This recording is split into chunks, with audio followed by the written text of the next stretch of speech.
a hybrid. Do your bit for the environment. I try, honestly, we try and do it.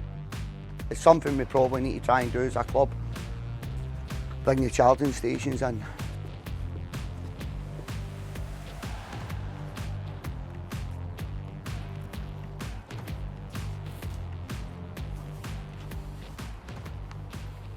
Right, that's Maureen. I'm going to call her a chef.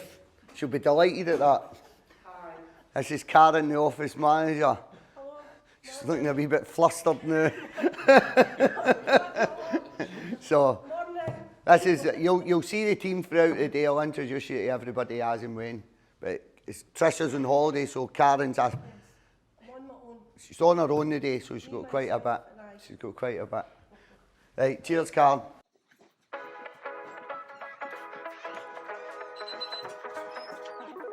This is Maggie, the cleaner. You're on the telly, Maggie. Look, you're on the telly. Oh, hiya. Thank you very much. Appreciate it. That's Cheb, the kit man. Thank you very much. No, he's the best physio in Scotland. Spend a day in the gym with him. They're back training with me the next day. Thank you very much. No, you, him. You take all the limelight here, mate.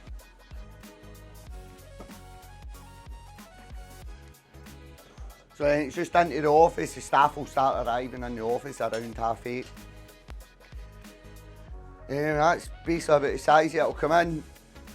Open up the laptop, answer the 400 emails that's waiting on me, or try to answer them.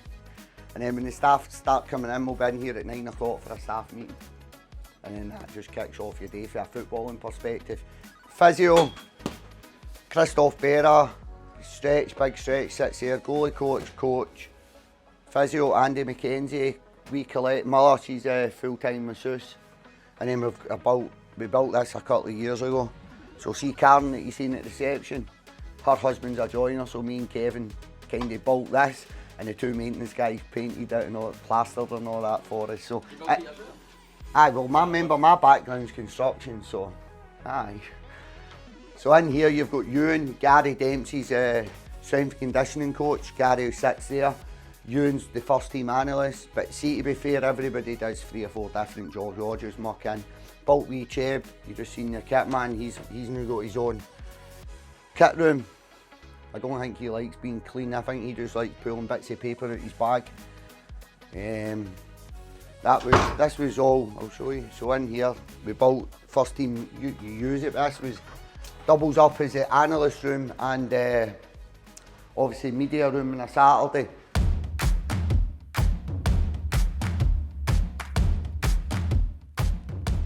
I'm on the park with Joe Newbley, Bruce Anderson and Stephen Bradley at 9:30 on one side of the park, and I'll be doing a wee bit of strikers finishing drill and one of the keepers will come out.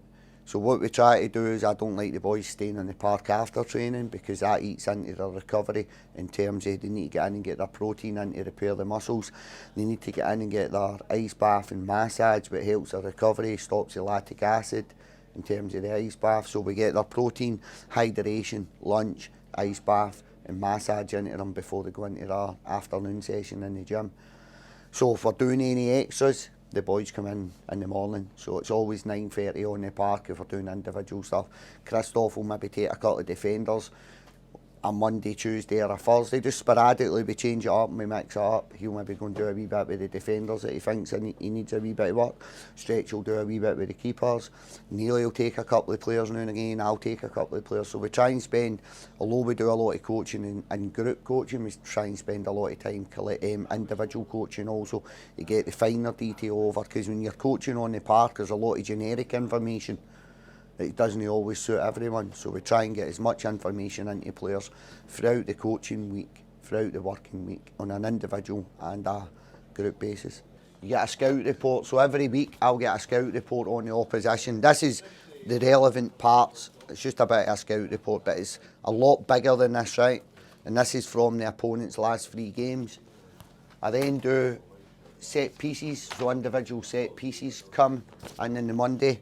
and this is just Ross County set pieces. So we'll work a lot on that, which is a lot of this is contained within the scout report, but that's using your eye, probably not so much the digital content. That's you being at the game and what you're finding out. This is using digital content, so it's a different way of getting information, a different way of obtaining data. So we'll look through that.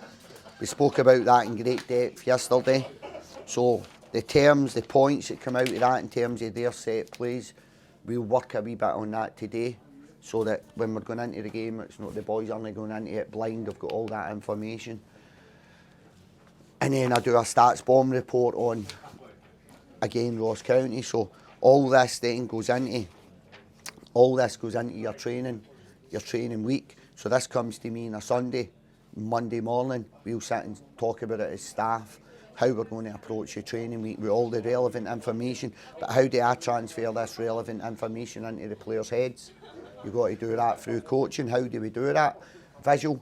So we do a lot of analysis in the room, offensively, defensively, and a generic one. And then you do a lot of individual coaching in terms of bringing players in and spending time with them. So I'll do the generic one, everybody involved, the pre-match stuff on the Friday or the day before the game, 24 hours before the game. And Neely and Christoph, Neely will take the offensive players and do a lot of visual stuff on in the media room. Christoph will take the defensive players and do a lot of stuff. Within that, before that, during the week, we'll do a lot of one-to-one coaching on the park, and we'll do generic coaching as a group on the park, but it'll all be geared towards the information leading up to that week. People probably sit and think you pick a team and there's a lot more to it. There's a lot more work, and for me it's all about marginal gains. At Livingston we've not a lot of finances to go and get these players that are probably deemed more the finished article. We've got boys here that are coming with a point to prove, but for me, I need to get that information into the players. The players will also get a 45-minute video of the strengths and weaknesses of the opponent that they're coming up against. So yourself, if you're playing a certain area, I'll say focus on the 4 or 5 players in and around that area of the park that you're going to play on, and try and look at their DNA, how they approach a game, how they look after the ball, what foot do they kick, what do they like to do. So you'll spend 10 minutes in that, and that'll get sent to you on a Friday after we've drip fed all that information into you during the week. The kind of field base, we're looking at the detail of the opponent. We're going over the scout report, the stats bomb report, the set piece report. So we'll go over that, and Ewan's the first team analyst, and Ewan kind of presents this and puts it all together and delivers this message to the coaching staff so we can implement that into the week's training programme. Right, you just can shoot now. That's enough for you. Yeah. Cool. We're on the park at 9:30. Can I bring my boots, David? No.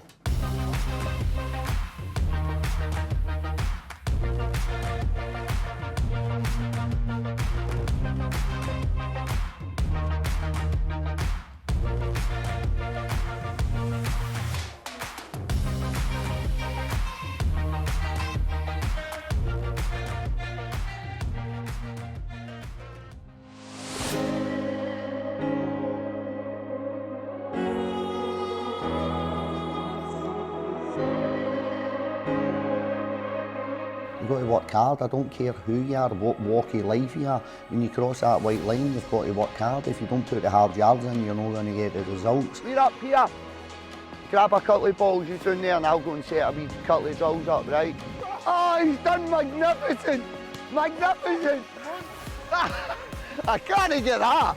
Wait a wee minute. How long's that in the air? Was your hair in your eyes? No chance. That's you. You like that, Bradley, don't you? Go on, Bruce, get him. Unlucky, Joe, unlucky. Left foot, Brucey, left. First time, first time. There you go, good finish. Great save, big you.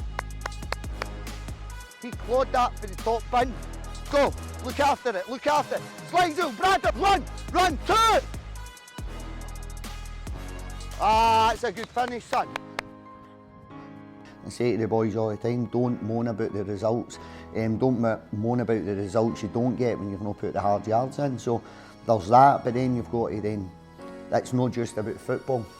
You've got to have that discipline in your life. You've got to be willing to come into your work every day and work extremely hard.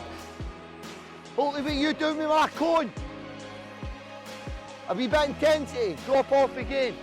There we go, love that, love that. You're hitting about the happy hour bar. 67, 78, 90, 10. Oh, again, you a bad ball. That's behind. Nicky, open up, it's one touch now, Brucey, bang it between you. Go, go. There we go. That's it. Can we join in, can we follow it? Now we play forward. We've just beat the midfield press, the strikers press. Luigi, you need to look after that in there. You need to look after it. You must be thinking what the fuck's going on, look at there. You've got to have that discipline in your life. You've got to be willing to come into your work every day and work extremely hard. Every day is a day to get better. It's all the old cliches, but they're so true in football.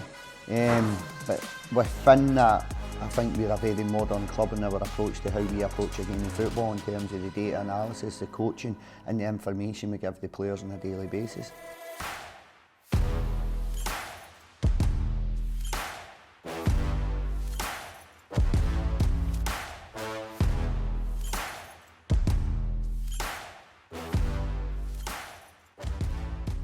I think all managers will be much of a muchness. It's dealing with that group of players, and it can throw up all sorts of problems every day of the week.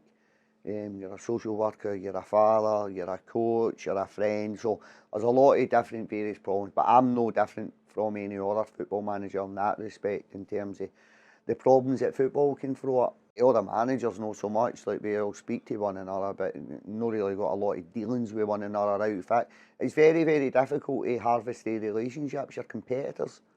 That's what I actually spoke to Foxy about that a week or so ago. I found it very difficult to maintain my relationship with Foxy. He was my assistant manager, and then he left to go to, well, it was Hibs initially and ended up at Dundee United. Very, very difficult to maintain that relationship when he's a direct competitor. And I'm just using Foxy as an example at that point in time. So I kind of sent him a voice note when he left Dundee United saying, sorry, I've not really been in touch, but kind of I find it difficult personally. So maintaining relationships with managers is very, very difficult because you're in direct competition with one another. I think I'm in a privileged job. I think it's less privileged than what people actually understand, if I'm honest. I think it's one of the most pressured jobs you could probably find because everything you do is in the public domain. I think the shelf life of a manager now, I think it's becoming idiotic, if I'm honest.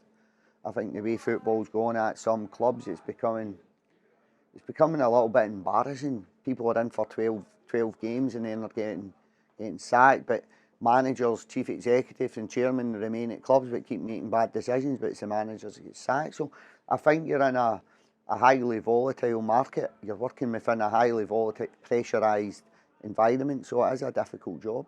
Hopefully we've got top 6, we've got to a cup final. It'd be nice to lift up at silverware, it'd be nice to try and get European football, but I've got to be pragmatic, I've got to be realistic. I genuinely think Livingston are probably a championship football team playing in the Premier League.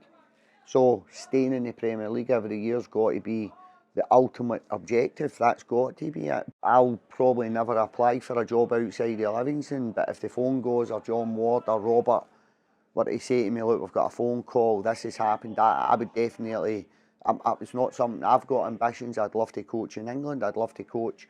I get envious when you go to places like Tynecastle. There's 18,000 season ticket holders singing the players' names, and for me, that the passion, the emotion, I love things like that. It's the only one thing that I think is missing for Livingston is just the support. And the 1,000-odd supporters we've got have been brilliant, absolutely terrific. But sometimes I get a wee bit jealous, I get a wee bit envious in terms of, I think this, not just this group of players, the group of players that we've been fortunate enough to have in the club for League One days have deserved a bigger support. I know I'm not going to be at Livingston forever. The time will come where I move on through success or I move on through failure. That's the one constant in football that's going to happen. You're not going to be the manager forever. So all I can really ask is you leave Livingston in a better place than you find it. I'm ambitious, but I'm not going to be going looking for my next job. I'm a Livingston. As soon as I take my eye off the ball at Livingston, we'll be in trouble. So I don't come into my work every day not to be at Livingston. So I've got aspirations, but I'm also fortunate that I'm the manager of Livingston Football Club. So I'm not looking for an exit strategy. I'm not looking at ways not to be at Livingston. I'm just looking at ways every day to come in and make Livingston Football Club a better place. I'm not going to go into club's details. I've had offers in the Premier League in Scotland. I've had offers down south, but money's important in life, but it's not the primary objective. For me, the club's got to be the right fit. It's got to be a right fit, and I think there's a lot of clubs out there nowadays where it's just a managerial merry-go-round. Why would I leave Livingston? We've still got stuff to achieve collectively as a group, but why would I leave Livingston to go and manage in, I don't know, the English Championship for 14 games? Why would I do that? Why would I do that? I don't worry about things I can't control. I've got no control over what people think of David Martindale. So I don't waste my time or energy worrying about the variables I can't control. So if there is, so be it.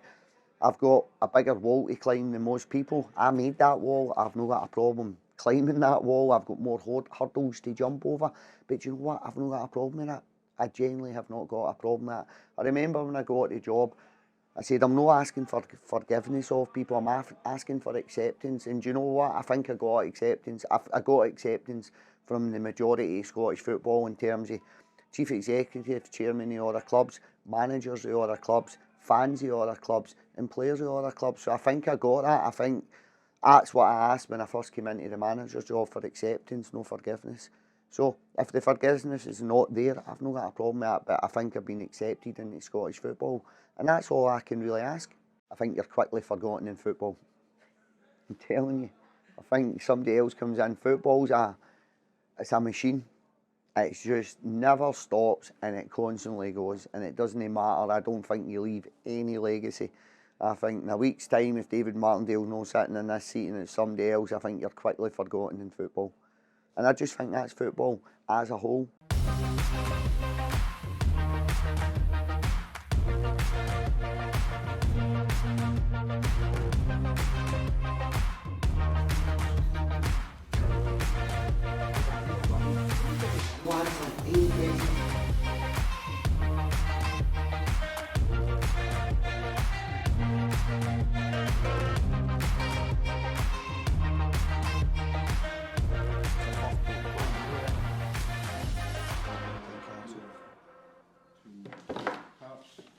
Is that yours, Dave? Yeah. Where'd you get this? Amazon? Oh my God, that's not happening. Did he? Stay. Go. So David, when you get lessons on how to fix a microphone? When we can afford a decent one, Brian, I think we got this out of cracker. We're in a good place, but we should be in a better place. But got to look at where we are here and now. Don't look at what you could have done or what you should have done. So at this point in time, we've got a huge opportunity to pick 3 points up on Saturday, which then, in my opinion, gives us a huge opportunity to jump back into the top 6.